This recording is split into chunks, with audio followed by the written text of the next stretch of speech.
Good morning. आज हम लोग लूसेंट जीके सीरीज शुरू कर रहे हैं। इस सीरीज में लूसेंट जीके बुक के महत्वपूर्ण तथ्यों को हाईलाइट करेंगे, उसके संबंध में बातें करेंगे, वे तथ्य जो एग्जाम में बार बार पूछे जाते हैं। तो चलिए शुरू करते हैं लूसेंट जीके सीरीज। यदि यह सीरीज आपको पसंद आए तो लाइक करें, सब्सक्राइब करें और शेयर करें। तो चलिए शुरू करते हैं। भारत का इतिहास। उत्तर में हिमालय से लेकर दक्षिण में समुद्र तक फैला यह उपमहाद्वीप भारतवर्ष के नाम से ज्ञात है, जिसे महाकाव्य तथा पुराणों में भारतवर्ष कहा जाता है। महाकाव्य तथा पुराणों में भारत को किस नाम से जाना जाता था? भारतवर्ष। भारतवर्ष अर्थात भरतों का देश तथा यहाँ के निवासियों को भारतीय अर्थात भरत की संतान कहा गया। ये भरत किसे कहते हैं? भरत एक प्राचीन कबीले का नाम था। प्राचीन भारतीय अपने देश को किस नाम से पुकारते थे? प्राचीन भारतीय अपने देश को जम्बूद्वीप, अपने देश मतलब भारत को, प्राचीन भारतीय अपने देश को जम्बूद्वीप अर्थात जम्बू जामुन वृक्षों का द्वीप कहते थे। प्राचीन ईरानी इसे सिंधु नदी के नाम से जोड़ते थे, जिसे वे सिंधु न कहकर हिंदू कहते थे, और यही नाम फिर पूरे पश्चिम में फैल गया और पूरे देश को इसी एक नदी के नाम से जाना जाने लगा। कौन सी नदी? सिंधु नदी।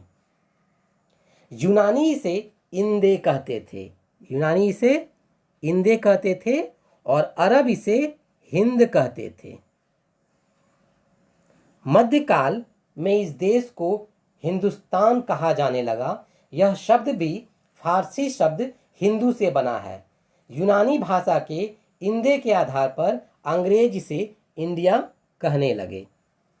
तो यहाँ हम लोग कुछ महत्वपूर्ण तथ्य जैसे महाकाव्य तथा पुराणों में आधुनिक भारत को किस नाम से पुकारा जाता था? तो भारतवर्ष। प्राचीन भारतीय अपने देश को किस नाम से पुकारते थे? तो जम्बूद्वीप। यूनानी भारत को किस नाम से पुकारते थे? इंदे। अरब हिंद कहते थे। ऐसे ही हम लोग पूरे लूसेंट जीके बुक को महत्वपूर्ण तथ्यों को हाईलाइट करते चलेंगे और उसे समझते चलेंगे। जब एग्जाम में ऐसा कोई क्वेश्चन आएगा तो आप उसे करेक्ट करेंगे। चलिए आगे बढ़ते हैं। विंध्य की पर्वत श्रृंखला देश को उत्तर और दक्षिण दो भागों में बांटती है।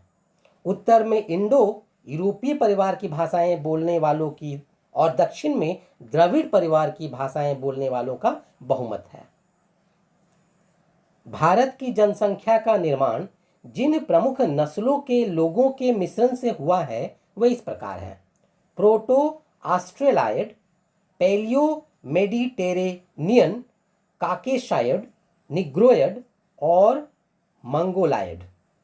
भारतीय इतिहास को अध्ययन की सुविधा के लिए तीन भागों में बांटा गया है। अगर हम भारतीय इतिहास को पढ़ेंगे तो उसे हम लोग तीन भाग में बांटकर पढ़ेंगे: प्राचीन भारत, मध्यकालीन भारत एवं आधुनिक भारत। ये तीन भागों में बांट करके हम लोग भारत के इतिहास को पढ़ते हैं सुविधा की दृष्टि से।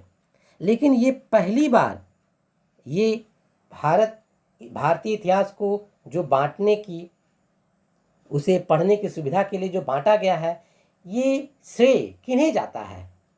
तो एक इतिहासकार थे, जर्मन इतिहासकार क्रिस्टोफ सेलेरियस। जर्मन इतिहासकार क्रिस्टोफ सेलियरस इन्होंने सबसे पहले इतिहास को, भारतीय इतिहास को तीन भाग में बांटा। चलिए अब आगे बढ़ते हैं।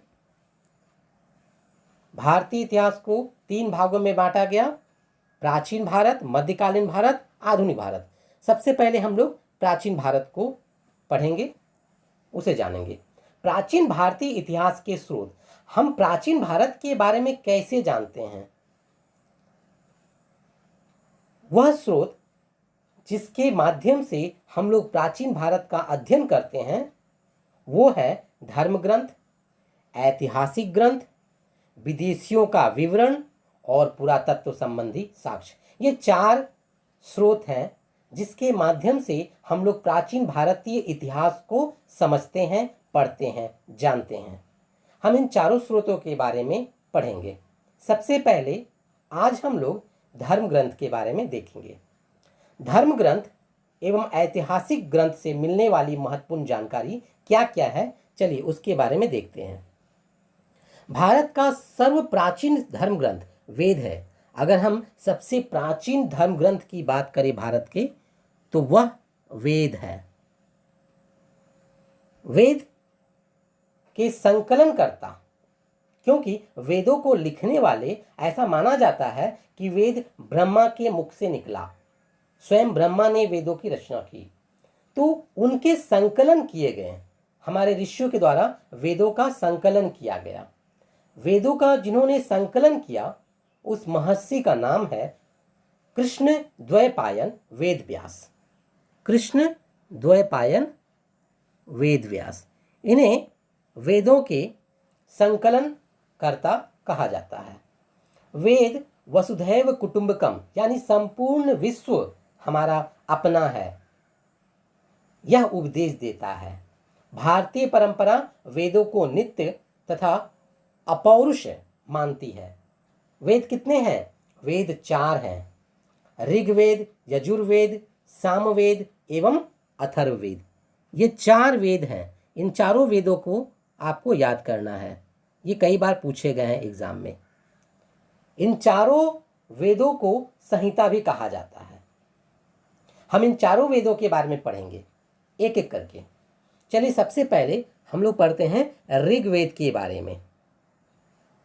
ऋग्वेद ऋचाओं के क्रमबद्ध ज्ञान के संग्रह को ऋग्वेद कहा जाता है। ऋग्वेद किसे कहते हैं? ऋचाओं के क्रमबद्ध ज्ञान के संग्रह को। ऋग्वेद में 10 मंडल हैं। ऋग्वेद में 10 मंडल हैं, 1028 सूक्त हैं और ऋचाओं की संख्या की बात करें तो 10,462 ऋचाएं हैं ऋग्वेद में। ये याद रखने, हाँ, ये क्योंकि ये भी एग्जाम में पूछे गए हैं, ये सब याद रखने वाली बातें हैं। 10 मंडल, 1028 सूक्त, 10,462 ऋचाएं। जो वेद के ऋचाओं को पढ़ते थे, जो ऋषि वेद के ऋचाओं को पढ़ते थे, उन ऋषियों को क्या कहते हैं? उन ऋषियों को होत्र कहते हैं। होत्र, ये एग्जाम में कई बार पूछा गया है। वे ऋषि जो वेद का अध्ययन करते हैं, वेद को पढ़ते हैं, उन्हें होत्र कहते हैं। इस वेद से आर्य के राजनीतिक प्रणाली, इतिहास एवं ईश्वर की महिमा के बारे में जानकारी मिलती है। तो प्राचीन इतिहास के बारे में, आर्यों की राजनीतिक प्रणाली कैसी थी, उनके समय में ईश्वर की क्या महिमा थी, इन सभी के बारे में जानकारी हमें वेद से मिलती है। विश्वामित्र द्वारा रचित ऋग्वेद के 3 मंडल में सूर्य देवता सावित्री को समर्पित प्रसिद्ध गायत्री मंत्र है। ये गायत्री मंत्र किस वेद में है? किस वेद में गायत्री मंत्र का उल्लेख किया गया है? ऋग्वेद में। ऋग्वेद के 3 मंडल में, ऋग्वेद के 3 मंडल में गायत्री मंत्र को लिखा गया है। ये भी एग्जाम में पूछा गया है। 9वें मंडल में, ऋग्वेद के 9वें मंडल में देवता सोम का उल्लेख है। इसके 8वें मंडल की हस्तलिखित ऋचाओं को खिल कहा जाता है। चतुष्वर्ण समाज की कल्पना, चतुष्वर्ण 4 वर्ण होते हैं समाज के, ब्राह्मण, क्षत्रिय, वैश्य तथा शूद्र। इस वर्ण, ये चतुष्वर्ण है, इस चतुष्वर्ण समाज की कल्पना का आदि स्रोत ऋग्वेद के 10वें मंडल में मिलता है। तो ये भी एक बात है कि 4 वर्ण जो चतुष्वर्ण समाज की जो कल्पना है वो ऋग्वेद में पाए जाते हैं। चतुष्वर्ण समाज की कल्पना किसमें है? ऋग्वेद में है। चारों वर्ण में कौन कौन आते हैं? ब्राह्मण, क्षत्रिय, वैश्य और शूद्र। ऐसा माना जाता है कि ये चारों वर्ण ब्रह्मा के मुख, भुजाओं, जंघाओं और चरणों से उत्पन्न हुए हैं। ब्राह्मण ब्रह्मा के मुख से, क्षत्रिय भुजाओं से, वैश्य जंघाओं से और शूद्र की उत्पत्ति चरणों से हुई है ब्रह्मा के। तो ये है ऋग्वेद में 10 मंडल, 1028 सूक्त, 10,462 ऋचाएं, और ऋग्वेद की ऋचाओं को पढ़ने वाले ऋषि को होत्र कहते हैं।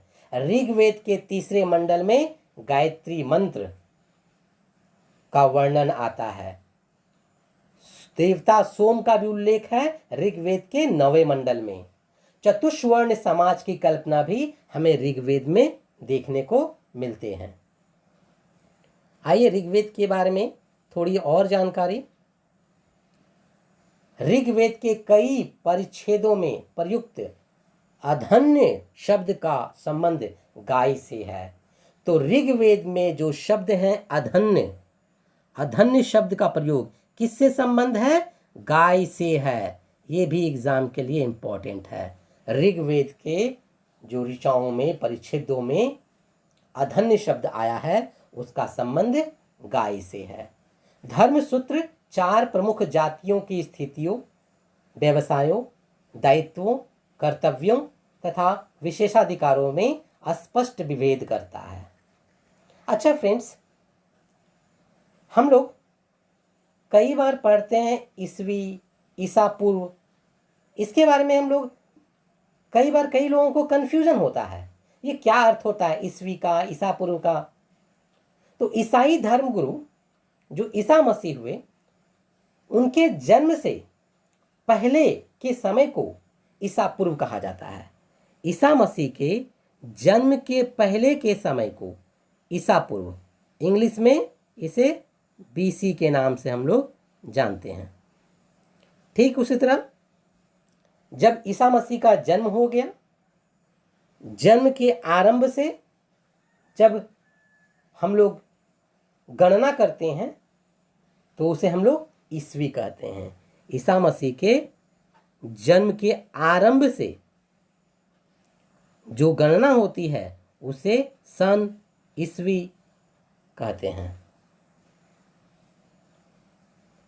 ये जो कैलेंडर है ये ईस्वी, ईसा या ईसा पूर्व, ये जो कैलेंडर आधारित है, ये कैलेंडर ग्रेगोरियन कैलेंडर कहलाता है, जो वर्तमान में हम लोग प्रयोग में भी लाते हैं। तो वर्तमान में जो हम लोग कैलेंडर प्रयोग में लाते हैं वो ग्रेगोरियन कैलेंडर कहलाता है।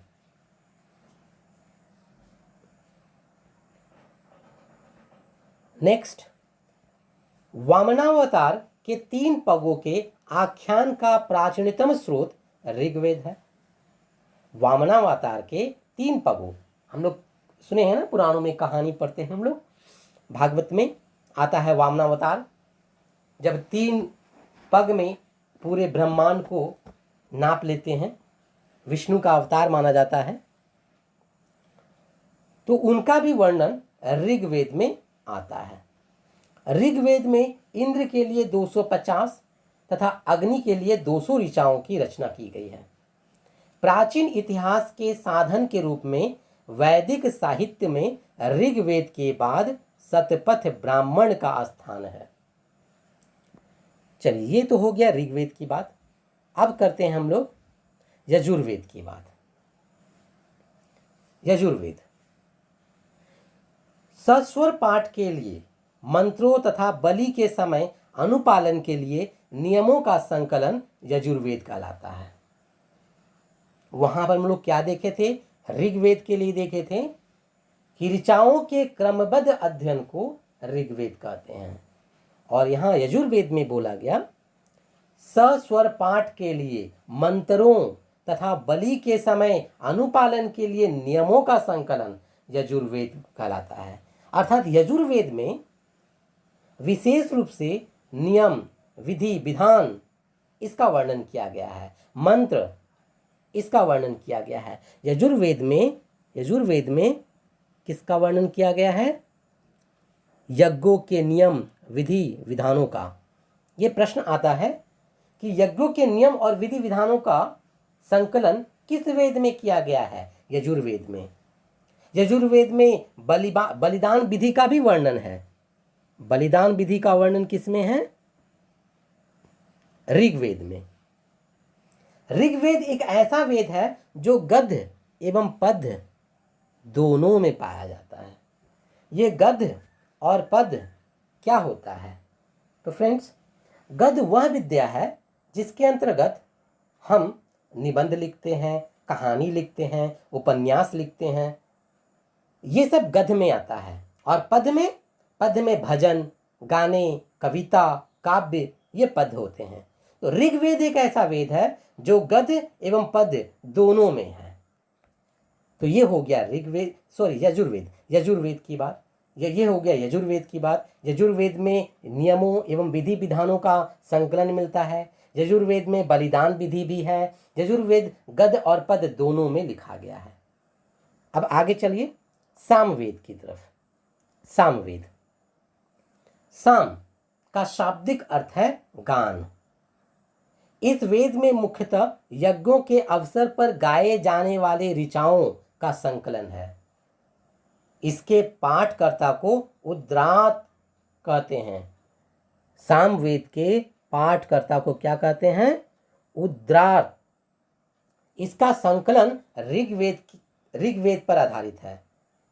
ये जो सामवेद है, सामवेद को संगीत का जनक भी कहा जाता है, क्योंकि सामवेद में जो ऋचाओं का संकलन किया गया है, मंत्रों का संकलन किया गया है, ये प्रायः यज्ञ करते समय गाए जाते हैं। ये संगीत के रूप में है, इसलिए सामवेद को संगीत का जनक भी कहा जाता है। यजुर्वेद तथा सामवेद में किसी भी विशिष्ट ऐतिहासिक घटना का वर्णन नहीं मिलता है। अब चलिए चलते हैं अथर्ववेद।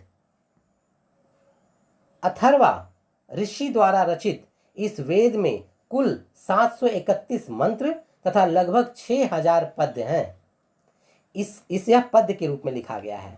इसके कुछ मंत्र ऋग्वैदिक मंत्रों से भी प्राचीनतर है।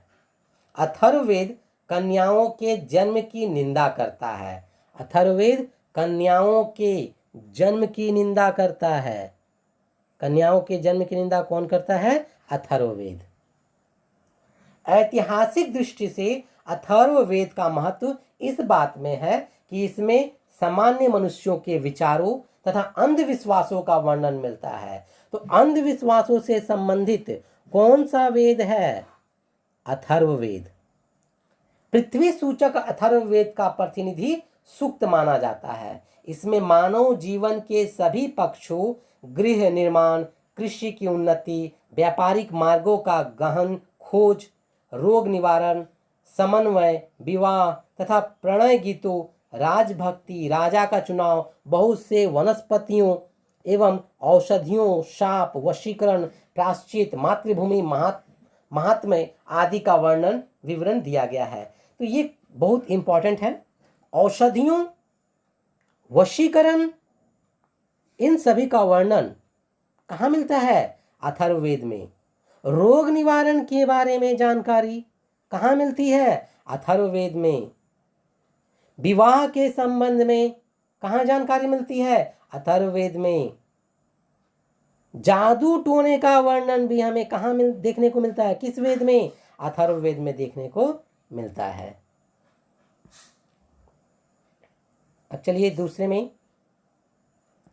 अथर्ववेद में परीक्षित को कुरुओं का राजा कहा गया है तथा कुरु देश की समृद्धि का अच्छा चित्रण मिलता है। इसमें सभा एवं समिति को प्रजापति की 2 पुत्रियां कहा गया है।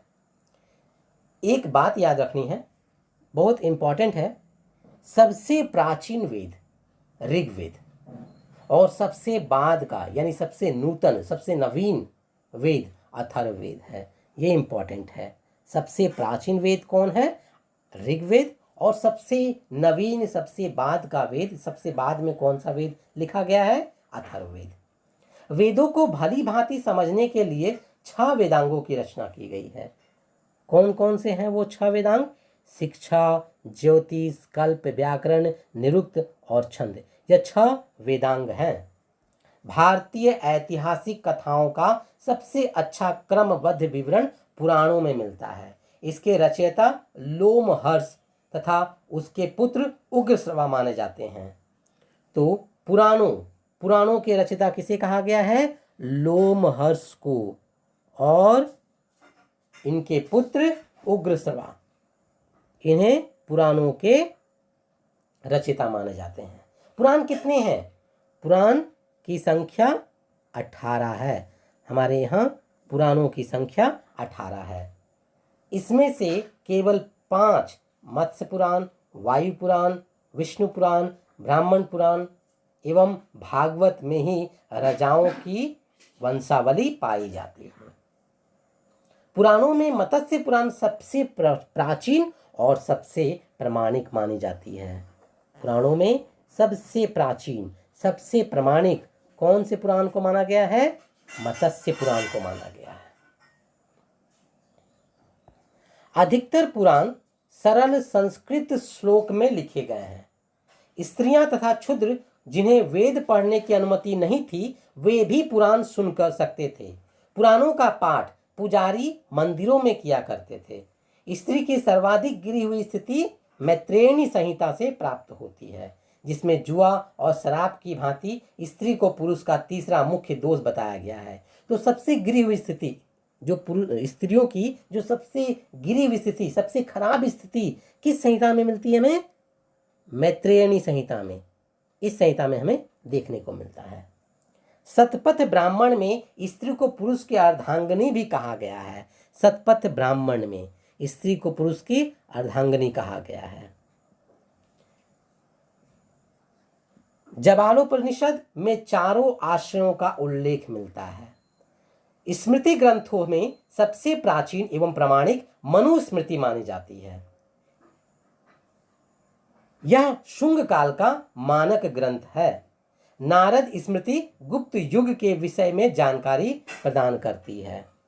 जातक में बुद्ध के पूर्वजन्म की कहानी मिलती है। जातक में बुद्ध के पूर्वजन्म की कहानी मिलती है। बुद्ध के पूर्वजन्म कहानी किसमें मिलती है? जातक में। हीनयान का प्रमुख ग्रंथ कथावस्तु है। कथावस्तु किसका लिखा हुआ है? हीनयान का लिखा हुआ है, जिसमें महात्मा बुद्ध के जीवन चरित्र अनेक कथाओं के साथ वर्णन है। जैन साहित्य को आगम कहा जाता है। जैन धर्म का प्रारंभिक इतिहास कल्पसूत्र से ज्ञात होता है। जैन धर्म का प्रारंभिक इतिहास कल्पसूत्र से ज्ञात होता है। जैन ग्रंथ भगवती सूत्र में महावीर के जीवन कृत्यों तथा अन्य समकालिकों के साथ उनके संबंधों का विवरण मिलता है। अर्थशास्त्र के लेखक चाणक्य, जिसे कौटिल्य या विष्णुगुप्त भी कहते हैं, वे हैं। तो अर्थशास्त्र के लेखक कौन हैं? चाणक्य हैं। चाणक्य का नाम कौटिल्य भी है और विष्णुगुप्त भी है। यह 15 अधिकरणों एवं 180 प्रकरणों में विभाजित है। इससे मौर्यकालीन इतिहास की जानकारी प्राप्त होती है। संस्कृत साहित्य में ऐतिहासिक घटनाओं को क्रमबद्ध लिखने का सर्वप्रथम प्रयास कलहन के द्वारा किया गया है। संस्कृत साहित्य के ऐतिहासिक घटनाओं को क्रमबद्ध लिखने का जो सर्वप्रथम प्रयास किया गया वो कलहन द्वारा किया गया। कलहन ने एक पुस्तक लिखी है। कलहन द्वारा जो एक पुस्तक लिखे गए, उस पुस्तक का नाम है राजतरंगिणी। 8 तरंग, जिसका संबंध कश्मीर के इतिहास से है। राजतरंगिणी कश्मीर के इतिहास के बारे में बताता है। अरबों की सिंध विजय का वृत्तांत चचनामा में सुरक्षित है। अष्टाध्यायी संस्कृत भाषा व्याकरण की प्रथम पुस्तक। संस्कृत भाषा व्याकरण की प्रथम पुस्तक कौन है? अष्टाध्यायी। इसके लेखक कौन है? पाणिनि। पाणिनि पाणिनि है अष्टाध्यायी पुस्तक के लेखक। इससे मौर्य के पहले का इतिहास तथा मौर्य युगीन राजनीतिक अवस्था की जानकारी प्राप्त होती है। कात्यायन की गार्गी संहिता एक ज्योतिष ग्रंथ है, फिर भी इसमें भारत पर होने वाले यवन आक्रमण का उल्लेख मिलता है। तो कात्यायन द्वारा गार्गी संहिता लिखी गई है। कात्यायन द्वारा गार्गी संहिता किसके द्वारा लिखी गई है? कात्यायन द्वारा लिखी गई है। पतंजलि पुष्यमित्र शुंग के पुरोहित थे। पतंजलि किसके पुरोहित थे? पतंजलि पुष्यमित्र शुंग के पुरोहित थे। इनके महाभाष्य से शुंगों के इतिहास का पता चलता है। तो ये हमारा आज का प्राचीन भारत पर धर्म ग्रंथों पर लेक्चर है। चलिए एक बार रिवीजन कर लेते हैं महत्वपूर्ण तथ्यों को पुनः। तो हमने देखा प्राचीन भारत में, हमने देखा महाकाव्य तथा पुराणों में हमारे भारत को भारतवर्ष कहा जाता था। प्राचीन भारतीय लोग अपने देश को किस नाम से पुकारते थे? प्राचीन भारतीय लोग अपने देश को जम्बू द्वीप के नाम से पुकारते थे। यूनानी भारत को इंदे कहते थे और अरब इसे हिंद कहते थे। ये सब इंपॉर्टेंट पॉइंट है। उसके बाद देखेंगे हम लोग प्राचीन भारत, मध्यकालीन भारत एवं आधुनिक भारत। ये तीन भाग में हम लोग प्राचीन भारत, हमारे भारतीय इतिहास को बांटकर पढ़ते हैं।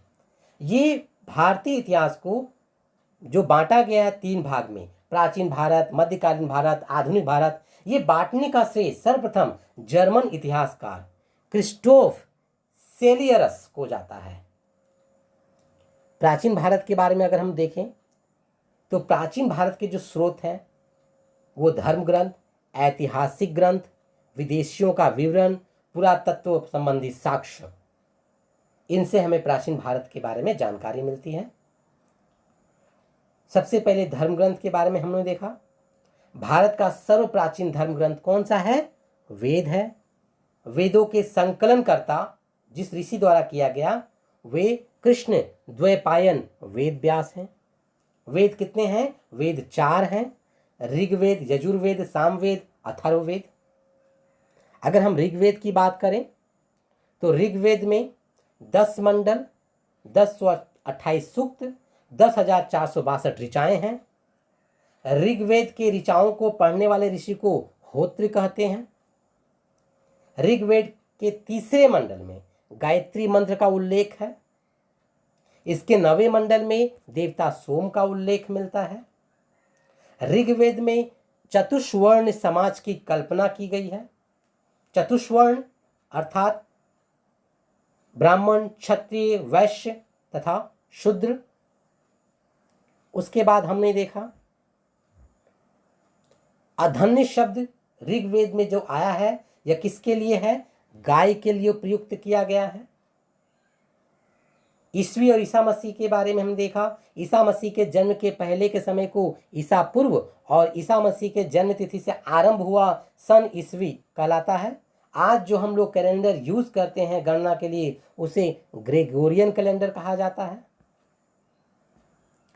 यजुर्वेद के बारे में देखा जाए तो यजुर्वेद में यज्ञों के नियमों एवं विधि विधानों का संकलन मिलता है। यजुर्वेद में ही हमें बलिदान विधि के बारे में भी मिलता है। यजुर्वेद एक ऐसा वेद है जो गद्य और पद दोनों में है। सामवेद के बारे में देखें। सामवेद को पढ़ने वाले, सामवेद के मंत्रों का उच्चारण करने वाले को हम लोग उद्रात कहते हैं। सामवेद को संगीत का जनक भी कहा जाता है। उसके बाद अथर्ववेद। अथर्ववेद में अंधविश्वासों के बारे में मिलता है। अथर्ववेद कन्याओं के जन्म की निंदा करता है। अथर्ववेद में रोग निवारक, विवाह, औषधियों, शाप, वशीकरण, जादू टोने के का भी वर्णन मिलता है। उसके बाद हमने देखा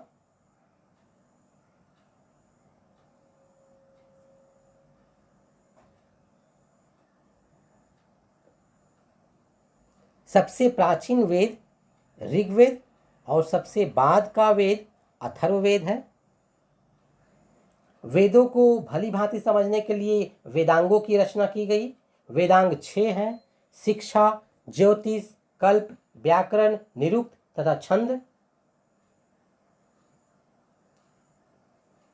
भारतीय ऐतिहासिक कथाओं का सबसे अच्छा जो क्रमबद्ध विवरण मिलता है पुराणों में मिलता है। पुराणों के रचिता लोमहर्ष को माना जाता है। उनके पुत्र उग्रश्रवा को भी हमें उस पुराणों के रचिता मानते हैं। पुराण 18 हैं। इनमें से 5 पुराण मत्स्य पुराण, वायु पुराण, विष्णु पुराण, ब्राह्मण पुराण और भागवत पुराण में ही राजाओं की वंशावली पाई गई है। पुराणों में मत्स्य पुराण सबसे प्राचीन एवं प्रमाणिक है। स्त्री की सर्वाधिक गिरी हुई स्थिति मैत्रेयनी संहिता से प्राप्त होती है। शतपथ ब्राह्मण में स्त्री को पुरुष की अर्धांगिनी भी कहा गया है। जातक में बुद्ध की पूर्व जन्म की कहानी प्राप्त होती है मिलती है। हीनयान का प्रमुख ग्रंथ कथावस्तु है, जिसमें महात्मा बुद्ध के जीवन चरित्र के बारे में हमें मिलता है जानकारी। अर्थशास्त्र के लेखक चाणक्य को माना जाता है। चाणक्य ने अर्थशास्त्र की रचना की। चाणक्य को कौटिल्य तथा विष्णुगुप्त के नाम से भी जानते हैं। कल्हान द्वारा रचित पुस्तक राजतरंगिणी है। राजतरंगिणी कश्मीर के इतिहास को बताता है। अष्टाध्यायी संस्कृत भाषा व्याकरण की प्रथम पुस्तक है, जिसके लेखक पाणिनि है। कात्यायन की गार्गी संहिता एक ज्योतिष ग्रंथ है। गार्गी संहिता किसके द्वारा लिखी गई है? कात्यायन के द्वारा लिखी गई है। पतंजलि पुष्यमित्र शुंग के पुरोहित थे। पतंजलि किसके पुरोहित थे? पुष्यमित्र शुंग के पुरोहित थे। तो ये हमारा आज का जीके सीरीज का पहला लेक्चर रहा। ऐसे ही आने वाले समय में हम कंप्लीट जीके लुसेंट जीके को कवर करेंगे। यदि यह लुसेंट जीके सीरीज आपको पसंद आ रहा है तो लाइक कीजिए, सब्सक्राइब कीजिए और शेयर कीजिए। Thank you.